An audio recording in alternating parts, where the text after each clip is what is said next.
Bon, le gouvernement Barnier risque fortement de tomber cet après-midi et c'est votre portefeuille qui trinque. Ben oui, alors il n'y a pas que de bonnes nouvelles quand on fait tomber un gouvernement, il y a aussi toutes les répercussions derrière, et là notamment au niveau des retraites, des impôts, logements, même vos projets immobiliers, tout est sur la table. Pour ceux qui pensaient être épargnés, absolument pas en fait. Voilà, alors je vais vous expliquer dans cette vidéo, mais avant de continuer les amis, partagez-la, commentez, likez, faites ce que vous voulez avec, ça pourrait être très important, très intéressant pour ceux qui savent pas trop ce qui va se passer derrière. Et là, je vais vous expliquer tout ça très brièvement. Alors, on a un gros séisme politique en France. Michel Barnier et son gouvernement, c'est presque terminé. Ça va être certainement terminé en fin d'après-midi, là.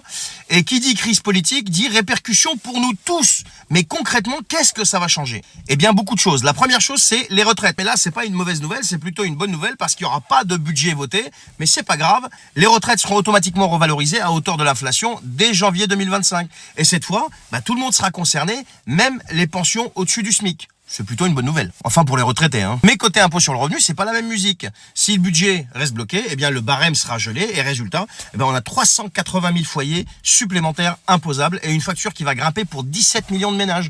Alors, si vos revenus sont ont légèrement augmenté, attendez-vous à payer en 2025 un petit peu plus, quoi.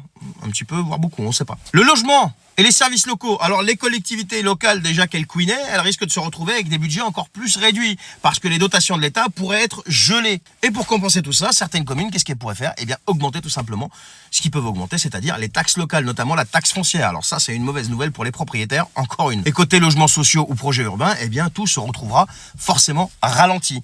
Alors, côté marché locatif, la situation est tout aussi tendue.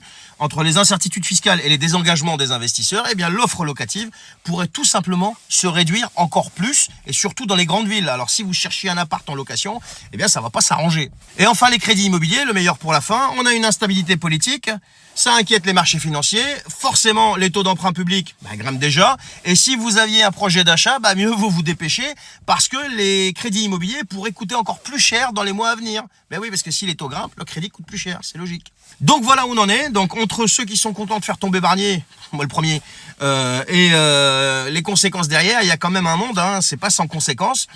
Après, qu'on fasse peur aux gens, je trouve ça un peu trop exagéré, comme Bruno Retailleau et tout le défilé des politiciens macronistes à la télé pour vous expliquer, oh là là, si on tombe, vu qu'on était votre dernière chance, ça va être un bazar, ça va être le chaos, tout ça, machin. On se calme, ça va pas être le chaos, ça va être tout simplement une situation, oui, difficile, il y aura des conséquences, mais moi, personnellement, je reste persuadé que ce sera jamais pire que 7 ans de macronisme.